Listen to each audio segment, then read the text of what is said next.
Hello दोस्तों, कैसे हैं आप? आशा करती हूँ बहुत अच्छे होंगे। कहानी अच्छी लगे लाइक शेयर सब्सक्राइब करना ना भूलें। गोडाल शहर में किराए के मकान में अस्थायी हुए अनंत पेशे से शिक्षक हैं। अनंत स्कूल में काफ़ी लोकप्रिय टीचर हैं। स्कूल में पढ़ाने के बाद वह बच्चों को अपने घर पर ट्यूशन भी पढ़ाते हैं। खैर, अब तो उनकी शादी हो चुकी है, पर जब वह कुंवारे थे तब उन्हें अपने किराए के घर में एक बेहद भयानक अनुभव हुआ था। एक शाम जब वह अपनी आराम कुर्सी पर बैठकर सुस्ता रहे थे, तभी अचानक उनकी अलमारी का दरवाज़ा अपने आप धड़ाम से खुल गया। इस आवाज़ से वह चौंक गए। उन्हें काफ़ी डर महसूस हुआ, क्योंकि उस शाम वहाँ कोई हवा नहीं चल रही थी और घर पर तो वह अकेले ही रहते थे। वह उठकर अलमारी का दरवाज़ा फिर से बंद कर कुर्सी की ओर जाने लगे। तभी उन्हें महसूस हुआ कि किसी ने उनका नाम पुकारा और वह आवाज़ उस अलमारी के अंदर से आ रही थी। इस भयानक घटना से अनंत बुरी तरह डर गए। उन्हें वहीं खड़े खड़े पसीने आने लगे और वह बुरी तरह कांपने लगे। डरते डरते उन्होंने पीछे मुड़कर देखा तो अलमारी का दरवाज़ा धीरे धीरे हिल रहा था, जैसे कि अंदर से कोई धक्का दे रहा हो। खौफ के मारे कांपते हुए अनंत थोड़ी देर वहाँ अजीब नज़रों से देखते रहे। तभी अचानक अलमारी से गाढ़ा काला धुआं बाहर आने लगा।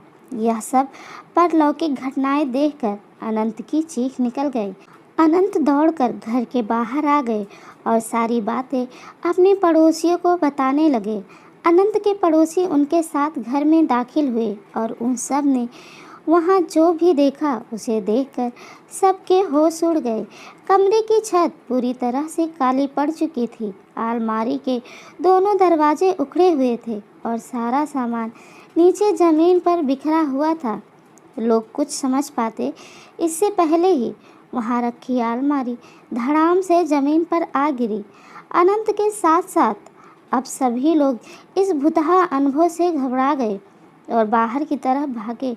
कुछ लोगों को भागते भागते एक चीख सुनाई दी, चले जाओ सब, पर किसी ने पीछे मुड़कर देखने की हिम्मत नहीं की। इस खौफनाक अनुभव के कारण अनंत बुरी तरह बीमार पड़ गए और कुछ दिन के लिए अपने गांव पर अपने माता पिता के पास लौट गए। जब वो गोडाल वापस लौटे तो कभी उस घर में वापस नहीं गए और किसी और मोहल्ले में रहने लगे। क्या थी इस खौफनाक घटना की वजह? मोहल्ले में रहने वाले बुजुर्गों से पता चला है कि वो मकान अंग्रेज़ों के ज़माने की बनी एक हवेली को तोड़कर बनाया गया था। कहते हैं कि उस हवेली का मालिक बहुत क्रूर इंसान था और एक बार उसने अपने नौकर को जलाकर मार डाला था और उसकी अधजली लाश उस अलमारी में छिपा दी थी।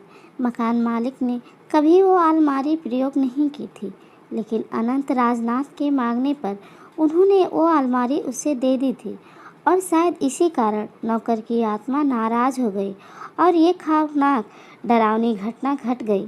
चैनल को सब्सक्राइब करना ना भूलें। ऐसी बहुत सी अच्छी अच्छी कहानियाँ लेकर आती रहूँगी।